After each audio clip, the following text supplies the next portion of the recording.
Hi అండి. అందరికీ నమస్కారం. ఎలా ఉన్నారందరూ? బాగున్నారా? ఈరోజు వీడియో వచ్చేసి మనకున్న శని బాధలు తొలగిపోవాలన్నా, అలాగే మనం చేసే పనులలో విజయం కలగాలంటే ఆంజనేయ స్వామికి ఏ విధంగా పూజ చేసుకోవాలి, ఏ రోజు చేసుకోవాలి అనే దాని గురించి ఈ వీడియోలో మీకు నేను తెలియజేస్తాను. వీడియో ఎక్కడ స్కిప్ చేయకుండా ఎండ్ వరకు చూడడానికి ట్రై చేయండి. అలాగే ఫస్ట్ టైం ఎవరైనా నా ఛానల్ని చూస్తున్నట్టయితే నా ఛానల్ని సబ్స్క్రైబ్ చేసుకోండి. అలాగే పక్కనున్న బెల్ ఐకాన్ ప్రెస్ చేసినట్టయితే నేను చేసే ప్రతి ఒక్క వీడియో మీకు నోటిఫికేషన్ రూపంలో వస్తుంది. చాలామందికి ఎంత సంపాదించినా డబ్బు నిలవదు. అలాగే ఏ పని చేయాలన్నా కూడా నష్టం వస్తుంది. అలాగే శని బాధలు ఇవన్నీ చాలా పీడిస్తూ ఉంటాయి. అలాంటప్పుడు 11 మంగళవారాలు లేదంటే 11 శనివారాలు పంచముఖ ఆంజనేయ స్వామికి మీరు ఉదయం కానీ సాయంత్రం కానీ భక్తి శ్రద్ధలతో ఈ అరటిపండు దీపం వెలిగించి పూజించినట్టయితే మీకు ఆ సమస్యలు అనేది తొలగిపోతుంది.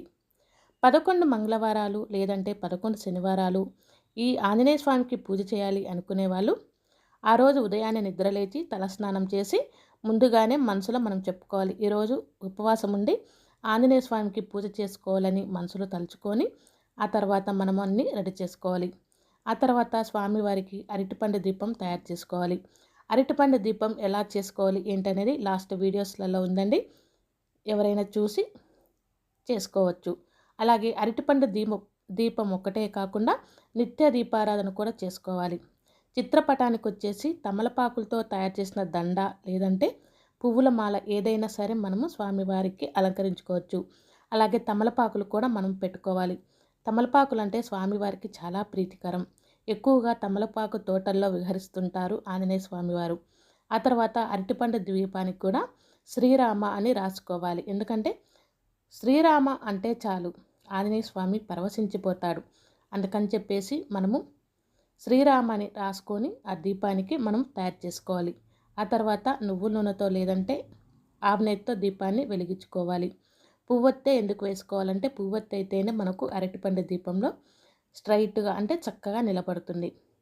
ఆ తర్వాత మనము స్వామివారికి తమలపాకులు తీసుకొని మాలగా అయినా పెట్టుకోవచ్చు. లేదంటే తమలపాకులు కూడా 21 కానీ లేదంటే 11 తమలపాకులు స్వామివారికి సమర్పించుకోవాలి. ఆ తర్వాత మనము పానకము, వడపప్పు, అలాగే పాయసము ఏమైనా సరే గుగ్గుళ్ళు ఏవైనా సరే మనము ఆ ఆంజనేయ స్వామికి ప్రసాదంగా అన్నీ తయారు చేసుకొని పెట్టుకోవాలి. దీపం దగ్గర కొన్ని అక్షంతలు, పసుపు, కుంకుమ, గంధము, పువ్వులు వేసి నమస్కారం అనేది చేసుకోవాలి. అలాగే స్వామివారికి అరటిపళ్ళు అంటే చాలా ప్రీతికరం కాబట్టి అరటిపళ్ళను కూడా మనము ప్రసాదంగా సమర్పించినా సరిపోతుంది. మీకు వీలైతే గారెలు అన్నీ కూడా మనము వడలు అన్నీ స్వామివారికి ప్రసాదంగా మనము సమర్పించుకోవచ్చు. ముఖ్యంగా పానకము, వడపప్పు, అరటిపండ్లు ఇవి ఉంటే సరిపోతుంది. అలాగే ఆంజనేయ స్వామికి మంగళవారము కానీ శనివారం కానీ చేయాలి అనుకున్నప్పుడు ఉపవాసం ఉంటే చాలా మంచిది. ఉపవాసం ఉండి స్వామివారికి పూజించినట్టయితే తప్పకుండా కోరికలు అనేవి నెరవేరుతాయి. ఆ తర్వాత ధూపము, దీపము అన్నీ మనము చూపించేసుకోవాలి. ఆ తర్వాత ఆంజనేయ స్వామి అష్టోత్తరం ఉంటుందండి. ఆంజనేయ స్వామి అష్టోత్తరం చదువుకుంటూ మనము ఒక్కొక్క తమలపాకు తీసుకొని స్వామివారి దగ్గర పెట్టుకుంటే చాలా చాలా మంచిది. ఒక్కొక్క తమలపాకు తీసుకొని దాని మీద జై శ్రీరామ్ లేదంటే శ్రీరామ అని కూడా రాసి కూడా మనము స్వామివారికి సమర్పించుకోవచ్చు. శ్రీరామ అని రాసి తమలపాకులు ఒక్కొక్కటి స్వామివారి పాదాల వద్ద పెట్టినట్టయితే చాలా చాలా మంచి జరుగుతుంది. అలాగే శనివారం గిన చేస్తే చాలా మంచిది. ఎందుకంటే శని బాధలన్నీ తొలగిపోతాయి. శనీశ్వరుడికి స్వామి ఒక మాట కూడా ఇచ్చాడు. ఆంజనేయ స్వామి ఎవరైతే నన్ను పూజిస్తారో వాళ్లకు, నా భక్తులకు నువ్వు శని బాధల నుండి విముక్తి కలగాలి అని శని దేవుడి దగ్గర కూడా ఒక మాట తీసుకుంటారనమాట. అందుకని చెప్పేసి ఆంజనేయ స్వామిని పూజించే భక్తులకు శని ప్రభావం అనేది ఉండదు. శని బాధలు లేకుండా కూడా చూస్తాడు ఆంజనేయ స్వామి. 11 లేదంటే 9 అయినా సరే మీ వీలుని బట్టి ఆంజనేయ స్వామికి మంగళవారాలు, శనివారాలు ఈ విధంగా మీరు పూజించినట్టయితే తప్పకుండా మీ శని ప్రభావం అనేది తొలగిపోతుంది. అలాగే అష్టోత్తరం చదువుకుంటూ ఆ శ్రీరామ అని రాసిన ఆకులను అక్కడ పెట్టుకోవాలి. అలాగే అష్టోత్తరం ఒకవేళ చదవడం రాకపోతే ఓం శ్రీ ఆంజనేయ నమః, ఓం శ్రీ ఆంజనేయాయ నమః, లేదంటే అష్టోత్తరం మొత్తం కూడా చదువుకోవచ్చు.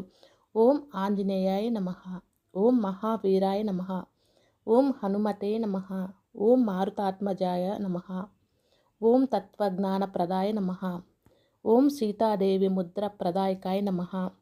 ఈ విధంగా మొత్తం ఆంజనేయ స్వామి అష్టోత్తరం చదువుకొని ఆ తర్వాత స్వామివారికి కొబ్బరికాయ, హారతి అన్నీ సమర్పించుకోవాలి. ఎవరైతే ఇలా పూజిస్తారో సర్వ రోగాల నుంచి కూడా విముక్తి అవుతారు. ఎలాంటి రోగాలు కూడా దరిచేయరు. అలాగే చిరంజీవిగా నిండు నూరేళ్ళు కూడా ఉంటారు. ప్రతి ఒక్కరు కూడా ఈ ఆంజనేయ స్వామికి మనస్ఫూర్తిగా ఈ విధంగా మీరు పూజించినట్టయితే మీకు అన్నిటల్లో కూడా విజయం అనేది కలుగుతుంది. అలాగే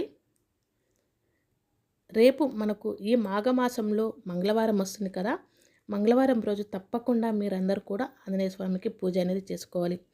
అలాగే జై శ్రీరామ్, జై శ్రీరామ్, జై శ్రీరామ్ అని మనసులో తలుచుకున్నా కూడా ఆంజనేయ స్వామి తప్పకుండా మనల్ని కరుణిస్తాడు. అలాగే శ్రీరాముల వారికి పరమ భక్తుడు కాబట్టి ఆంజనేయ స్వామి మీరు జై శ్రీరామ్ అని పిలిచినా కూడా స్వామివారి మనల్ని అనుగ్రహిస్తాడు.